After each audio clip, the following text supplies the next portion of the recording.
Halo semuanya, perkenalkan nama saya Sally Dudi Melian dengan NIM 400305256501887 dari Prodi Teknik Infrastruktur Sipil dan Perancangan Arsitektur dari kelas Bangunan Gedung 2, mata kuliah Ilmu Ukur Tanah. Saya di sini akan menjelaskan konsep dan penerapan skala dalam proyek konstruksi.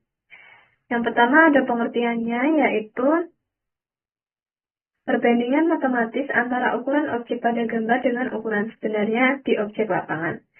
Nah, di skala pada gambar teknik ini memiliki fungsi utamanya, yaitu menghubungkan ekspektasi visual pada kertas dengan realitas konstruksi di lapangan. Yang kedua, ada jenis skala, yaitu skala pembesaran dengan N banding N atau N lebih besar daripada N, digunakan untuk objek kecil yang diperlukan diperbesar agar dapat terlihat.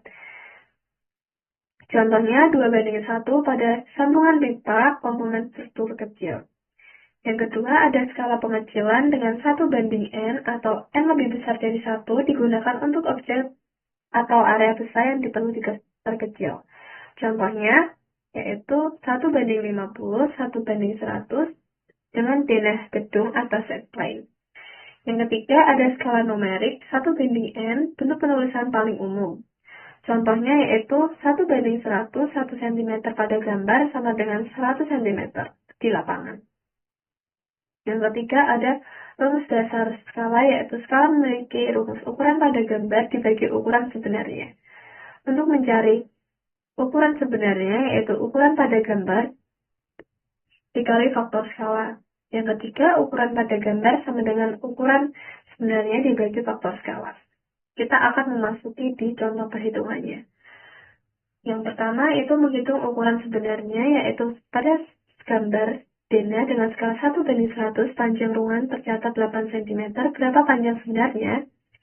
Yaitu skala 1:100, 1 cm pada gambar, maka 100 cm di lapangan. Untuk ukuran sebenarnya yaitu ukuran pada gambar dikali dengan faktor skala. Jadi 8 dikali 100, 800 cm dijadikan meter, 8 meter.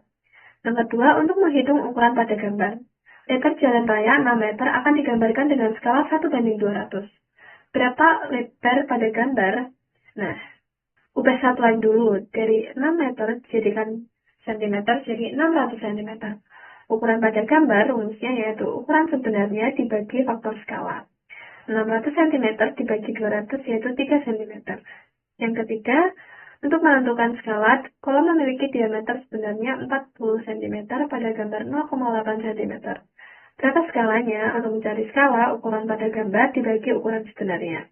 Ukuran pada gambar 0,8 dibagi dengan ukuran sebenarnya 40 cm. Jadi perbandingan skalanya 1:50.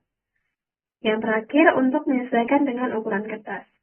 Lahan panjang 120 meter akan digambarkan pada kertas A4 panjangnya 29,7 cm. Berapa skala minimal? Kita mencari skala yaitu ukuran pada gambar dibagi ukuran sebenarnya. Ukuran pada gambarnya 29,7 cm dibagi ukuran sebenarnya yaitu 12.000 cm karena diubah menjadi cm. Nah, sama dengan 1:404 atau yang dipilih 1:500. Selanjutnya, saya akan menjelaskan mengenai studi kasus yang saya pilih, yaitu skala pada gambar site plan perumahan. Mengapa sih saya memilih dari studi kasus ini? Karena untuk menunjukkan tata letak keseluruhan kawasan seperti rumah, jalan, fasilitas, dan memastikan keputusan peraturan zona bangunan. Jadi, dampaknya yaitu kesalahan perencanaan, kerugian finansial, dan tidak memenuhi syarat teknis pemerintahan.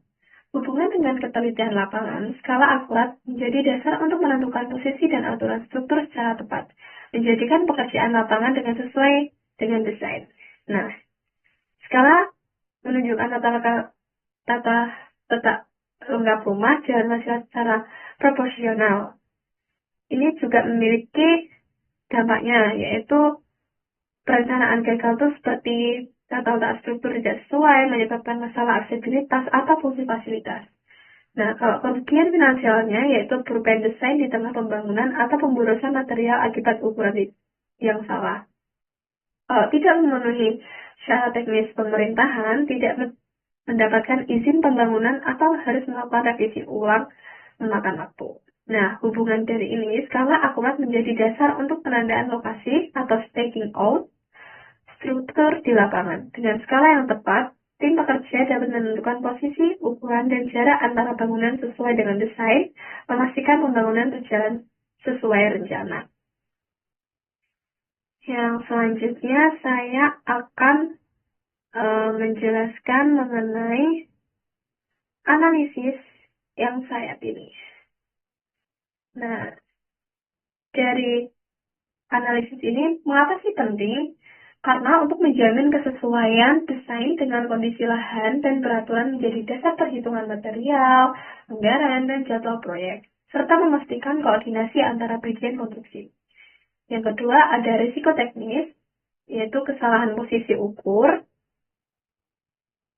masalah aksesibilitas atau fungsi bangunan, tidak memenuhi standar keamanan, dan kesulitan dalam integrasi sistem infrastruktur. Yang ketiga, ada risiko finansial sendiri, yaitu pemborosan material, biaya tambahan untuk memperbaikan penundaan jadwal yang menyebabkan denda, serta potensi kerugian akibat tidak dapat digunakan sesuai tujuan. Nah, ini dasar dari semua pekerjaan yang berkaitan dengan gambar teknik. Di analisis ini memastikan kesesuaian antara desain dan dari hasil konstruksi sendiri, mencegah pemborosan atau kekurangan material, dan menjamin fungsi dan keamanan bangunan. Yang selanjutnya, saya akan memberikan sedikit kesimpulan dari materi hari ini. Jadi, skala sendiri itu adalah perbandingan antara ukuran pada gambar dengan ukuran sebenarnya. Dan ada 3 jenis tadi, jenis skala yaitu skala pembesaran, pengecilan, dan numerik. Yang perhitungan skala dapat menggunakan satuan yang sama, seperti cm, meter, maupun yang lainnya. Pemilihan yang skala yang tepat dan pemahaman yang benar sangat krusial dalam proyek konstruksi. Kesalahan teknis menyebabkan kerugian teknis dan finansial yang besar. Oke teman-teman, sekian penjelasan saya mengenai konsep dan penerapan skala dalam proyek konstruksi. Semoga bermanfaat. Terima kasih.